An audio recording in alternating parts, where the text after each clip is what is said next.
Welcome back to the Sports Wrap. I'm joined now by Jake Ciely of The Athletic, one of the top fantasy experts in America, and he's here to help us recap the fantasy season, considering that pretty much, aside from a few championship games, pretty much over. So, Jake, why don't you give us your MVP or your go-to performer of the season? Yeah, I think it might surprise a little people, but when you hear why, I don't think everybody will be surprised. You look at Todd Gurley, but he got hurt at the end of the season. You can throw other names. Running backs usually up there, quarterbacks usually up there, but I'm going with Davante Adams, the wide receiver from the Packers, because there wasn't a single game this year he didn't score double-digit points. And to get that kind of consistency, you want that from a running back, let alone a wide receiver. So to get that from a wide receiver, that's the consistency you can count on every single week for your fantasy team. I'm going to definitely take that as my MVP. What about two kinds of players? Your bust, the guy that maybe we expected to perform that didn't, and then vice versa, the guy that sort of burst onto the scene. Yeah, LaShawn McCoy getting up there in the age, that's the obvious bust. But I think the bigger bust that surprised people was Tom Brady. And I know that Rob Gronkowski got hurt, and he's a bust in his own right. This team had a lot of problems this year, but nobody expected Tom Brady to fall outside the top 10 for fantasy quarterbacks. And overall,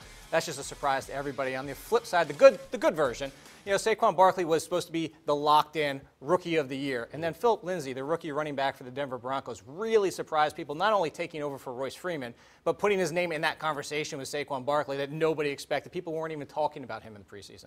So we're going to start talking about 2019. I mean, why not? The regular season isn't even over yet. So going on to next year, who are the guys that you feel like are can't-miss guys based on what they did this year? Yeah, Davante Adams, obviously, wide receiver. You throw Antonio Brown, he's in that name. Yeah. Saquon Barkley, Ezekiel Elliott, the big-name running backs. We all know that, but I want to put somebody into that conversation that people might not think of. And that's the running back for the Cleveland Browns and Nick Chubb. I think that if you look at what he's done since they traded away Carlos Hyde and the opportunity he has, especially going into his second season, which will be his first full season, I say Nick Chubb is going to be in that conversation where you trust him week in and week out.